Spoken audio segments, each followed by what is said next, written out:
क्या तुम जानते हो कि 80 साल पहले की कल्पनाएं कितनी बेबुनियाद हो सकती थी? बिल्लियों के शासन को उलटने के लिए 10,000 से अधिक चूहे विद्रोही सेना में शामिल हो गए और तकनीकी पृष्ठभूमि वाले अनेक चूहे गुप्त हथियारों के निर्माण में लग गए। रेतों की मछली को क्रेन की तरह और गंडी उछोड़ी किलों को अस्त्र शस्त्र जोड़ने के लिए रिवेट की तरह इस्तेमाल कर रहे थे। सभी लोग पूरी तन्मयता से तैयारी कर रहे थे। 而这条猫鼠大战得到火线者源于眼前的这只意见树，因为不小心中了काली बिल्ली के जाल में फंसकर अपने दम पर उसके चंगुल से बच निकलने की क्षमता न होने के कारण वहीं पर डर के मारे बेहोश हो गया। देखते ही देखते जब बददार चूहा इतना डरपोक और डरावना दिखा तो बिल्ली ने तुरंत चालाकी से पहले मीठी मीठी बातें की, जिससे चूहा धीरे धीरे चौकसी छोड़ने लगा। क्या तुम हुआ खानो 내가 도와이 잘못했어. 여기는 몇 지갑이 인사버렸어. 이순 다음에 쇼였으면 내가 안 봤어.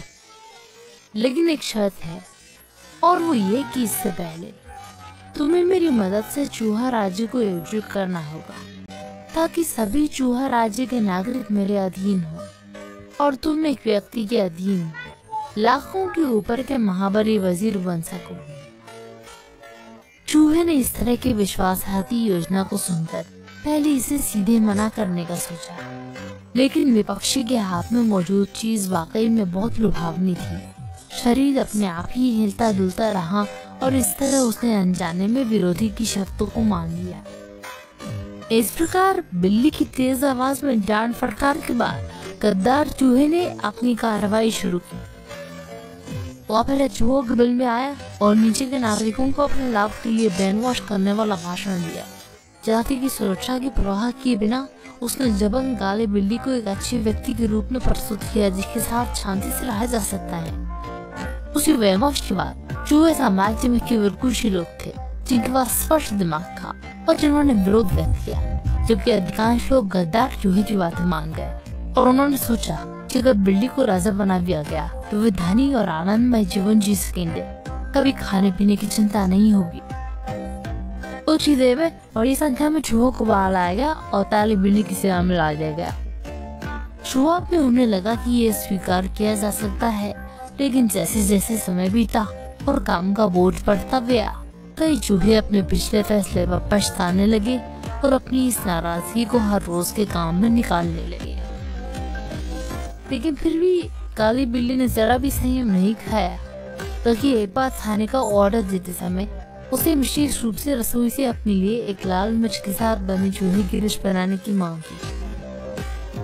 यह सुनकर मुख्य रसोइया भी डर गया और बगल में खड़े सेवक भी तुरंत भाग गए। केवल गद्दार चूहा वहां खड़ा होकर बाकी लोगों की डरपोकता पर हंस रहा था। अब यह नहीं जानता था कि बूढ़े बिल्ली ने उसे कभी भी सहयोगी के रूप में नहीं देखा। जैसे ही वह लाशा से ज्यादा कोई चीज नहीं खा पाया, उसने अपने पंजे उसे एकमात्र रूप से चूहे की ओर उड़ा दी। दूसरी ओर इस समय के साथ रहते हुए चूहों ने अंततः काले बिल्ली का असली चेहरा देख लिया। उन्होंने सभी नागरिकों को एकजुट करने और इस विलासी और क्रूर राजा को अपनी भूमि से बाहर निकालने की शपथ ली। यूं ही बड़ी संख्या में चूहे कतार में खड़े होकर युद्ध से पहले की विशेष प्रशिक्षण के लिए तैयार हो गए। इनके सील करने वाली हाइड्रोलिक मशीन को स्टील हैमर बनाने की मशीन के रूप में प्रयोग किया गया। संस्कारी इंजीनियर भी बड़ी संख्या में श्रमिकों को गुप्त हथियार बनाने के लिए निर्देशित कर रहे थे। सभी टुकड़ियों के इकट्ठा हो जाने के बाद एक समूह ने कमान में सूचना के आधार पर युद्ध योजना बनाई। जैसे ही निर्धारित समय पहुंचा, तुरंत नवीनतम विकसित युद्ध मशीनें भेजी गई। कुत्तों सी दी फिर भी उसे काली बिल्ली को इतना डरा दिया तो वह वापस देखे की हिम्मत की बिना तेजी से भाग गई। चालक ने निशाना लगाने वाले लेंस के माध्यम से लक्ष्य को लॉक किया और मशीन के अंदर की स्टील की जबड़े से बिल्ली की पूंछ को जोर से काट लिया। दूसरी तरफ पहले से ही चौराहे पर घात लगाए बैठे चूहों ने शेविंग रेजर से काले बिल्ली के सारे बाल काट दिए। अंततः भौतिक और मानसिक दोनों प्रकार के आघात के बाद काली बिल्ली ने अपनी पूंछ दबाकर वहां से भाग जाना चुना और उसके प्राप्य राजा बनने के सपने भी उसी के साथ ध्वस्त हो गए। अब चूहे सैनिक जो विद्रोह करने का साहस करते हैं उन्हें सभी नागरिकों का सम्मान प्राप्त होता है। जहाँ तक विश्वासघाती चूहे की बात है, उसे सदा के लिए लोगों द्वारा त्याग दिया जाता है। ये शक्तिशाली जेरी का घर है। जेरी को भाई कूदते हुए लिखा जाता है। फिर जेरी का दूसरा भाई आता है और अंत में जेरी का बड़ा भाई बाबा तरीके से प्रवेश होता है। आखिर जेरी के इतने ताकतवर घर के नौकरों का सामना करते हुए टॉम को कैसे निपटना चाहिए, हमें देखना होगा। असल में अभी एक छोटा हाथी ट्रेन के दरवाजे पर देखकर झपकी दे रहा था। ट्रेन के झटकों के साथ हाथी सावधानी न बरतते हुए गाड़ी से गिरा और ढलान के रास्ते में लौटता हुआ टॉम के घर में पहुंच गया और अंत में टॉम के विशेष असली मोड़ पर हद में जो था दर्शकों था। जिंदगी देखो तो असल में टॉम के सोने का समय आ गया। उसने पहले तो कुशलता से अपनी गर्दन को हिलाया।